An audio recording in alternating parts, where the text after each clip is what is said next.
தையிட்டி திஸ்ஸவிகாரை மற்றும் அங்குள்ள மக்களின் காணிகள் தொடர்பான பிரச்சினைகளுக்கு மிக விரைவில் தீர்வு காணப்படும் என நீதியமைச்சர் சட்டத்தரணி ஹர்ஷன நாணயக்கார தெரிவித்துள்ளார். அத்துடன் காணியின் உரிமையாளர்கள் அரசியல்வாதிகளின் நிகழ்ச்சி நிரலின் பிரகாரம் செயற்படாது பொறுமை காக்க வேண்டும் என்றும் வலியுறுத்தியுள்ளார்.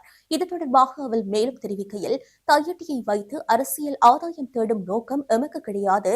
தமிழ் அரசியல்வாதிகள் உள்ளிட்ட எதிர்க்கட்சியினரும் இந்த விவகாரத்தை வைத்து அரசியல் ஆதாயம் தேட முயற்சிப்பதை நிறுத்த வேண்டும். இது தையிட்டி காணி உரிமையாளர்களுக்கும் திஸ்ஸவிகாரையின் விகாராதிபதிக்கும் இடையிலான பிரச்சினை.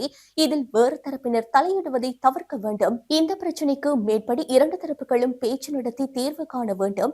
இது இலகுவான காரியம். எமது அரசு இந்த விடயத்தில் ஆழ்ந்த கரிசனை செலுத்தியுள்ளது. இரண்டு தரப்புகளும் இணக்கத்துக்கு வருவதற்கான வழிவகைகளை அரசின் விசாரணை குழு செய்யும்.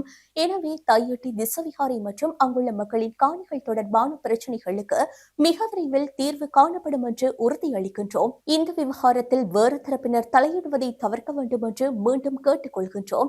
அதேவேளை தையிட்டி காணி உரிமையாளர்கள் பொறுமை காக்க வேண்டும் என்றும் கேட்டுக் கொள்கின்றோம். அத்தோடு அரசியல்வாதிகளின் நிகழ்ச்சி நிரலின் பிரகாரம் காணி உரிமையாளர்கள் செயற்படக்கூடாது என்றும் அவர் சுட்டிக்காட்டியுள்ளார்.